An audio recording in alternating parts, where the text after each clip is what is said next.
मंदिर में भगवान को विराजमान कर दो तो क्या भगवान को सुख मिलेगा? कभी भगवान से पूछा आप लोगों ने? जितने श्रोता भाई बहन शिव महापुराण की कथा को सुन रहे हैं, कभी एक आध बार भगवान से जाकर जरूर पूछना कि आपको मंदिर में सुख मिलता है?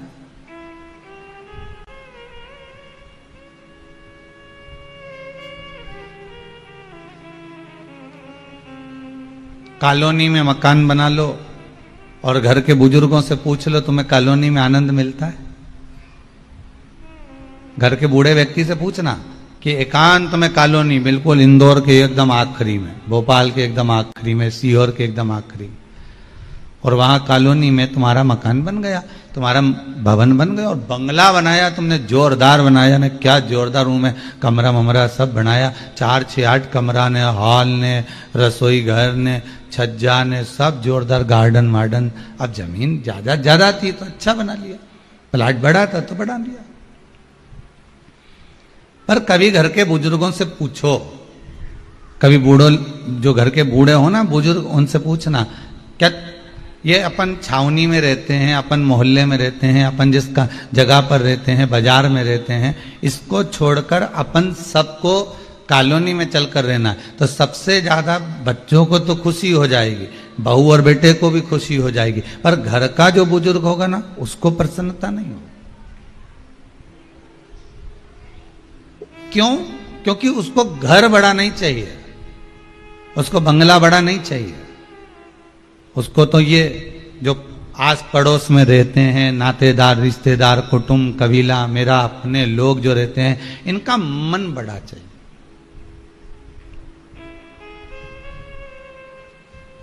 इनको बड़े बंगले से कोई मतलब नहीं है, इनको बड़े भवन से या बड़े बंगले से इनको कोई मतलब नहीं है, इनको कोई महत्व नहीं। इनको अगर महत्व है तो केवल जो घर के आसपास में जो लोग रह रहे हैं, घर के नजदीक में जो निवास कर रहे हैं, बस उनसे मतलब। इनकी प्रथमता, इनका आनंद बस वही कि 4 लोग आ जाएं, बातचीत हो जाए और मैं आराम से सबसे मिल लूं, हॉस्पिटल भी पास में हो और मालूम पड़े कहीं कोई दवाई केंद्र हो, कोई भोजन केंद्र हो तो सब नजदीक में होगा तो मैं दौड़ दौड़ के चली जाऊंगी, अकेली भी रह लूंगी, फिर कोई दिक्कत नहीं।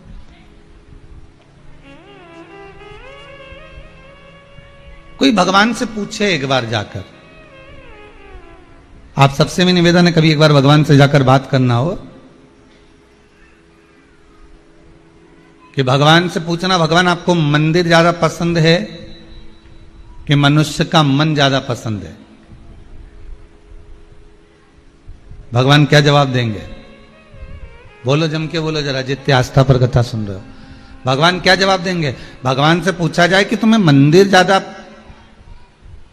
प्रिय है कि मनुष्य का मन, हृदय ज्यादा प्रिय है? पसंद क्या है तुम्हें रहने के लिए? तो भगवान कहेंगे अगर मुझसे पूछते हो तो मुझे तो मनुष्य का मन पसंद आता है कि जिसके भीतर मैं बैठ जाऊं। तो भगवान से पूछा कि तुम्हें मनुष्य का मन क्यों पसंद आता है? तो भोलेनाथ जी बोले, मंदिर में मनुष्य की चलती है और मन में मेरी चलती है, मन में मेरी चलती है। मंदिर में आप जैसा कहोगे ना, जरा ये दीवार पे एक फोटो टांग देना, जरा इधर से पोछा लगाते हुआ ना, इधर पानी रख देना, इधर से बाल्टी रख देना, पंडित जी सुन रहे हो जी, यहां से उठाकर उधर रख देना, और वो काम वाला आए तो उसको कहना कि इधर से झाड़ू लगाते उधर चले जाए। वहां मनुष्य की चल रही है, वहां ट्रस्टियों की चल रही है, वहां दूसरे की चल रही है। भगवान कहते हैं मुझे मंदिर नहीं, मुझे मन चाहिए, मन मेरी पसंद का होना चाहिए, क्योंकि उस मन में मनुष्य की नहीं चलती है, मन में कभी मनुष्य की नहीं चलती, मनुष्य की मन में चल ही नहीं सकती, मन में तो उसकी चलती है, जैसा वो चलाएगा। भोजन कराना है तो उसकी मर्जी, नहीं कराना है तो उसकी मर्जी, कथा सुनाना है ये उसकी मर्जी। मान लो तुम कथा के सामने टीवी खोल के बैठ भी गए, तुमने रिमोट उठा भी लिया, तुम टीवी में बैठ भी गए और तुम्हारा मन नहीं लगा तो, क्योंकि भगवान की मर्जी, और लगा दिया कहीं नाटक में लगे तो मान पड़े मोबाइल में देख लिया, तो ये मन परमात्मा चला रहा हो, मंदिर मनुष्य चला रहा हो।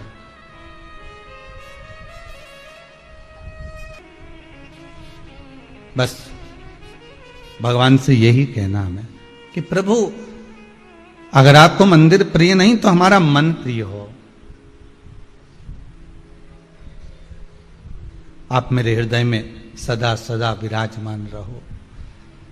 और जैसा आपको लगे, हम तो बार बार कथा में कहते हैं कि आपकी प्रियता मत बताइए।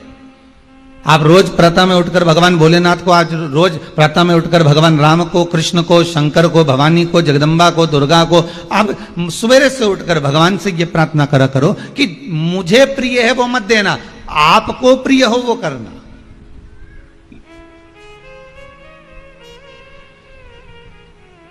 क्योंकि हम बच्चे हैं।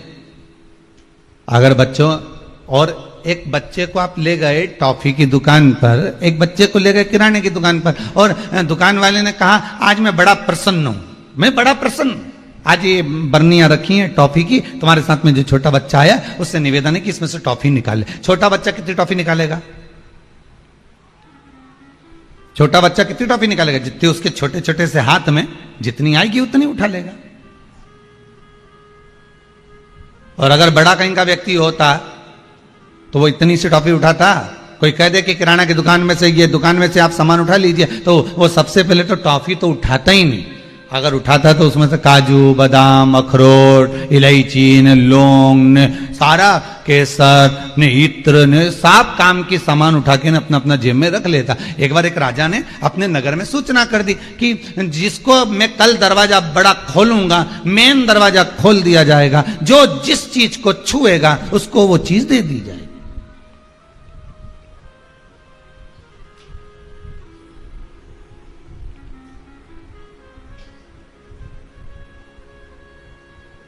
कल मैं बड़ा दरवाजा खोलूंगा, जिसको जो अच्छा लगे उसको छू लेना, स्पर्श कर देना, उसको वो मिल जाएगा। अब राजा ने दूसरे दिन दरवाजा खुलवाया, सब दौड़ दौड़ कर गए। किसी ने राजा का हाथी, किसी ने घोड़ा, किसी ने माला, किसी ने कंठी, किसी ने सोना, किसी ने चांदी, किसी ने हीरा, किसी ने बीठी, किसी ने अंगूठी, किसी ने कड़ला, किसी ने महल, किसी ने सिंहासन, जिसको जो पसंद आया सबको स्पर्श कर दिया। राजा ने सबको सब कुछ देने की तैयारी कर ली। एक 14 वर्ष की लड़की, 14 वर्ष की बच्ची राजा के पास जाकर खड़ी हो गई और राजा का हाथ पकड़ लिया उसने। राजा का हाथ पकड़ा तो राजा कहता है तुम मेरा हाथ पकड़ के यहां क्यों खड़ी हो बेटा? एक काम करो, इतना सारा सामान है, तुम भी कुछ छीलो, तुम भी कुछ स्पर्श कर लो, जिससे तुम स्पर्श करोगी तो तुम्हें वो वस्तु मिल जाएगी, तुम्हारा बुढ़ापा आराम से निकल जाएगा, तुम्हारी जिंदगी आराम से निकल जाएगी, तुम वस्तु को छुओ। तुम मुझे स्पर्श क्यों करी हो? तुम मेरा हाथ क्यों पकड़ी हो? तुम जाओ और वस्तु का स्पर्श करिए, जाओ और वस्तु को छुओ। वो 14 साल की बच्ची ने राजा से कहा महाराज, अगर हाथी को छूंगी या सोने की माला को पकड़ूंगी या हाथ के कड़े को पकड़ूंगी या पांव की पायल को पकड़ूंगी या हीरे के मुकुट को पकड़ूंगी तो ये हीरे का मुकुट तो 2, 4, 8 साल में, 10 साल में, 20 साल में, 25 साल में, 15 साल में बेच बेच कर खा जाऊंगी। पर आपका हाथ इसलिए पकड़ रखा है, जब राजा ही मेरा हो जाएगा तो ये वस्तुएं तो खुद मेरी हो जाएगी। संसार का हर व्यक्ति वस्तु पकड़ने का प्रयास कर रहा है, संसार का हर व्यक्ति वस्तु छूने का प्रयास कर रहा है। हे भगवान, मुझे इतना बड़ा प्लाट है उसमें मकान बना दो, हे भगवान मुझे कहीं से मकान दिला दो, हे भगवान बहू को छोरा हो जाए, हे भगवान ऐसा हो जाए, हे भगवान वैसा। भगवान से हम जो मांग रहे हैं केवल हम वस्तुओं को छू रहे हैं, पर हमने भगवान से ये नहीं कहा। भगवान बोले बाबा बहुत दिन हो गए, तुम मेरे घर का रास्ता भूल गए हो, चलो आज कुबेर भंडारी, एक कुबेरेश्वर महादेव, बहुत दिनों से तुम यहाँ रह रहे हो, एक काम करो ना, अब हमारे घर चलिए, हमारे पास चलिए, चलो अपन अपने घर चलते हैं, थोड़ा दिन अब हमारे यहाँ पर निवास करना, चलो हमारे साथ। कभी हमने शंकर से कहा, कभी हमने राम से कहा कि बहुत दिन से अयोध्या में रह लिए। ओरछा की रानी, ओरछा में निवास करने वाली वो रानी भगवान राम के मंदिर पर अयोध्या में जाती है और अयोध्या में जाकर कहती है मुझे राम को लेकर जाना। अब राम को लेकर जाना है तो राम कहां मिलेंगे? कुछ नहीं खाया अयोध्या की उस ओरछा की रानी ने, भोजन तक नहीं किया। पानी नहीं पिया। अयोध्या के सरयू के घाट पर बैठी रही, भगवान से विनय करती रही कि मैं तुम्हें लेने के लिए आई हूं ओरछा में। भगवान प्रकट हो गए। क्या चाहती हो रानी? रानी कहती है तुम्हें अयोध्या से छोड़कर ओरछा चलना है। ओरछा हम क्यों जाएं? हम यहां के राजा हैं। रानी कहती चिंता मत करो, वहां के भी राजा बना देंगे आपको। हाँ तो चलो, हम चलेंगे तो सही, पर हमारी मूर्ति को तुमने कहीं रख दिया तो वो उठेगी नहीं। ठीक है। रानी गोदी में लेकर भगवान राजा राम को लेकर चली, ओरछा में पहुंची। नगर में खूब आतिशबाजी हुई, खूब नगर में डोंडी बंधी, खूब उत्साह हुआ कि आज रानी भगवान राम को लेकर आ गई। आज अवध का राजा, आज ओरछा का राजा बन रहा है।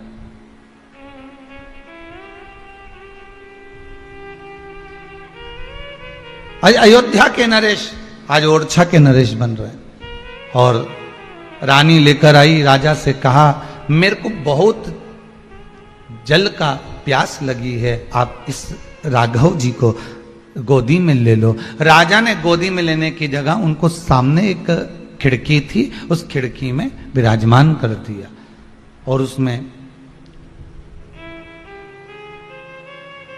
एक स्थान, एक आलय में विराजमान कर।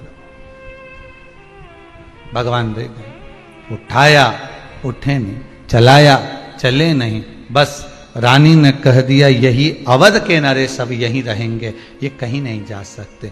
अयोध्या के राजा राम ओरछा के भी राजा राम बनकर विराजमान हो गए। निर्मल मन सो मोहि पावा।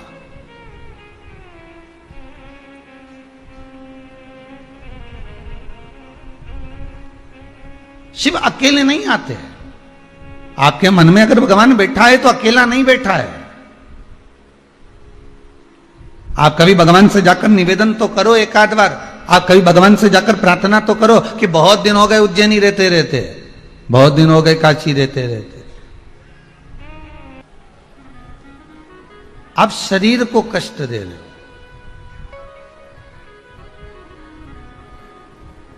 इंद्रियां आपकी डोल रही है, वो भगवान में नहीं जा रही।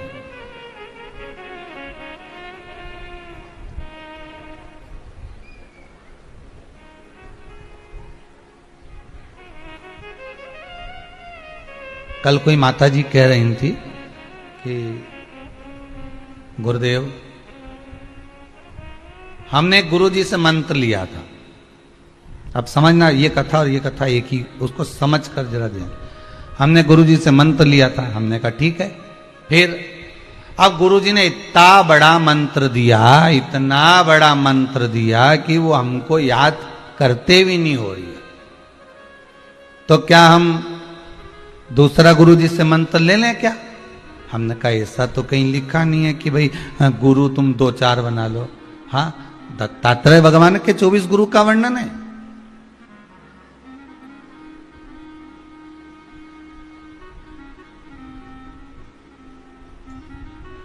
वो चलेगा, पर यहां दूसरा गुरु बनाओ ये हम नहीं कर सकते। नहीं, हमने तो एक महाराज जी से पूछा था, उन्होंने कह दिया था कि पीपल का पत्ता पे वो गुरु जी का नाम लिख लो, उसके पानी में छोड़ दो, गुरु मंत्र गया। हमने कहा ऐसा कैसे गया भाई? ऐसे तो तुम गुरु जी को उठा के पानी में छोड़ दो, गुरु जी गया। ऐसे कहने से तुम्हें किसने अकल दी है, बुद्धि कि पीपल का पत्ता पे न गुरु जी का मंत्र लिख लो, ने नाम लिख लो, ने वो के पानी में बहता पानी में छोड़ दो, ने मंत्र गया तो समझ लो बस दूसरा गुरु जी का मंत्र ले लो। हमने कहा इतना बड़ा मंत्र है, ठीक है, जो गुरु ने दिया गुरु जी के पास जाओ और उनसे निवेदन करो कि हमको छोटा मंत्र दे दो, गुरु जी छोटा दे दे। बहुत सहज भाषा में समझिएगा इस व्रत शिव महापुराण कथा को कि व्रत बहुत बड़ा है, बहुत बड़ा व्रत है, तो उसको छोटा करने का भी तो तरीका शास्त्रों में कहा गया। गुरुजी, हरतालिका तीज का व्रत इतना भारी होता है, करवा चौथ का व्रत इतना भारी होता है, तीज का व्रत इतना भारी होता है कि हम कुछ भी नहीं खाते, यहां तक कि मुख में जल भी आता है ना तो उसको भी हम निगल नहीं सकते।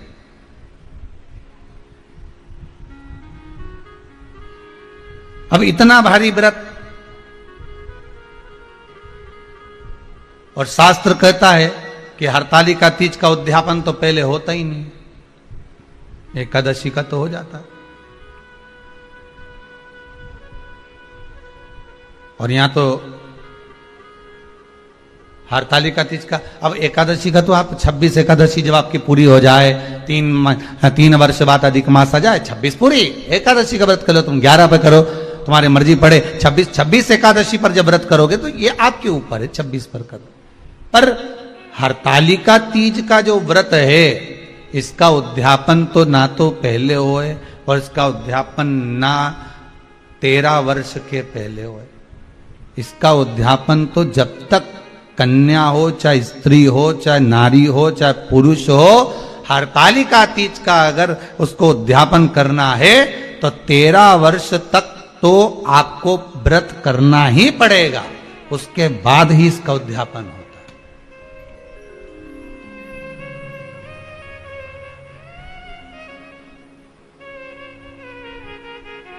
नहीं तो कहीं कहीं की माताएं तो बड़ी होशियार सोच के बैठी थी कि अब की साल उद्यापन कर, तो 13 वर्ष अगर आपके हो गए व्रत करते करते हरतालिका तीज का। हरतालिका तीज जानते हो ना?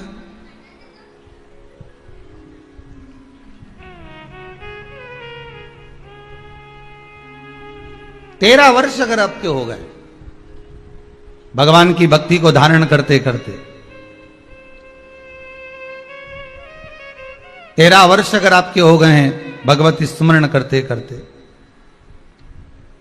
उसके बाद में आप बड़े प्रेम से, बड़े आनंद से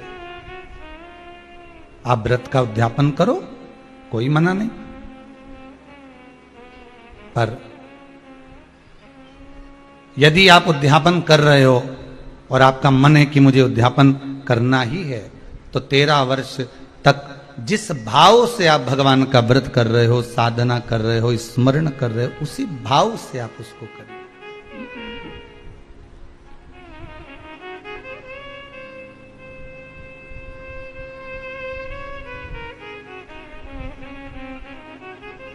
गणेश चतुर्थी के एक दिन पहले आ जाती है, सहज भाषा में समझ लो तीज को, हस्त नक्षत्र तृतीया। उसमें सबसे ज्यादा जरूरी है हरतालिका तीज का पूजन अगर आप कर रहे हो, और हरतालिका तीज का अगर आप स्मरण कर रहे हो, तो उसमें सबसे ज्यादा अगर कोई जरूरी है तो शंकर भगवान जहां विराजमान होते हैं उनके ऊपर उनकी 5 कन्याओं का होना जरूरी है। मतलब ऊपर फुलेरा बंधना जरूरी। फुलेरा का मतलब जानते हो? एक शंकर भगवान नीचे विराजमान है और ऊपर जो जलाधारी बनती है ना, तो जलाधारी की जगह पर शंकर भगवान की हरतालिका तीज के दिन जब नारियां पूजन करती हैं, माताएं पूजन करती हैं, कन्याएं पूजन करती हैं,